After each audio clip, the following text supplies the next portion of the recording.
increasingly agriculture has become scientifically based. And the Chinese companies have been concerned that they are lagging behind. Chemchina actually historically has been a state company, but its chairman is one of the most entrepreneurial persons actually who started small himself in terms of companies and gradually took control of Chemchina. And of course, the company has been especially strong in basic chemicals. But that, of course, commodities those days are cheap. So therefore, this company in particular really wants to be joining the most competitive leagues of companies. So they've used chemicals, and sometimes it's been said to excess, and that has degraded a lot of the agricultural land. And is that what this is part of, to get better use of chemicals, to get better, more resistant seeds? It's part of a long-term plan to improve agricultural yields, right? Absolutely, and especially seeds that suited to different environments, resistance to pests, and so on. So those are important, and also the development of new seeds.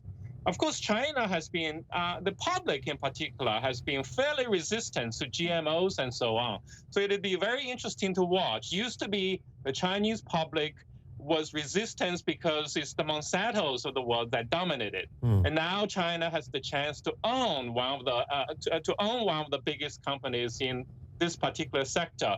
So that means, of course, Syngenta would be producing the seeds in China, and of course, it also may therefore change Chinese government attitudes and potentially also public attitudes towards GMOs and so on. Yeah, I want to ask you more about those public attitudes and how you think that those attitudes might evolve, because even the Chinese government, I mean, overall did not allow for these GMO crops to be grown and used for human consumption. And of course, China has always also had an issue with food quality in the past. So how do you think this public attitude, this perception against resisting GMOs might evolve?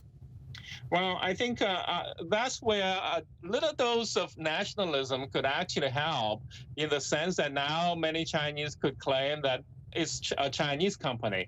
But I have to say, even with Chinese companies, the central government in China has been rather reluctant to approve new seeds and new strains and so on. So therefore, there will be a constant process.